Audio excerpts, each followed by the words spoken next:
नमस्कार, मी सचिन गावाने आपलं स्वागत करतो मेट्रो नाईट या बुलेटिनमध्ये। बुलेटिनच्या सुरुवातीला बातमी आहे सैफवरील हल्ल्यासंदर्भातील। रात्री 2च्या सुमारास हल्ल्यावेळी सैफ आणि करीना घरातच होते।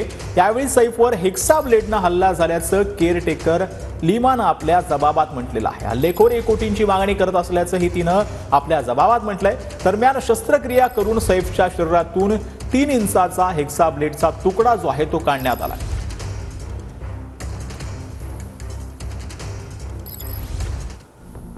रात्री 2 वाजता सैफचा मुलगा जहांगीरला घेऊन झोपलेली असताना काहीतरी आवाज आला। उठून पाहिल्यानंतर बाथरूमचा दरवाजा उघडा आणि लाईट सुरू दिसली। करीना मॅडम भेटायला आल्या असाव्या असं वाटलं। उठून बघितलं तर बाथरूमच्या दरवाजावर एक कॅप घातलेल्या व्यक्तीची सावली दिसली। त्याच वेळी बाथरूम मधून हल्लेखोर जहांगीरच्या बेडकडे गेला आणि त्याच्या तोंडावर बोट ठेवून शुकशुक करत नो आवाज असं बोलला। जहांगीरची आया जुनू ही झोपेतून उठली। तिलाही कोई आवाज नहीं, कोई बाहर भी नहीं जाएगा असं धमकावलं। त्याच वेळी जहांगीरला उचलायला जाताच तो अंगावर धावून आला। त्याच्या हातात लाकडासारखी वस्तू आणि हेक्सा ब्लेड सारखी वस्तू होती। हल्लेखोरानं वार करताच झटापटीत माझ्या हातावर जखम झाली।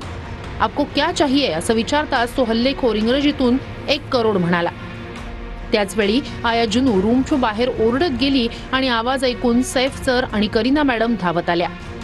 सैफ सरांनी हल्लेखोराला विचारलं कौन है क्या चाहिए, तेव्हा त्यानं हेक्सा ब्लेडनं सैफ सरांवर हल्ला केला। झटापट करून आम्ही सर्व रूमच्या बाहेर गेलो आणि दरवाजा ओढून घेतला। तोपर्यंत रूममधील इतर कर्मचारी जागे झाले। परत रूममध्ये आल्यानंतर हल्लेखोराचा शोध घेतला, परंतु हल्लेखोर फरार झाला होता।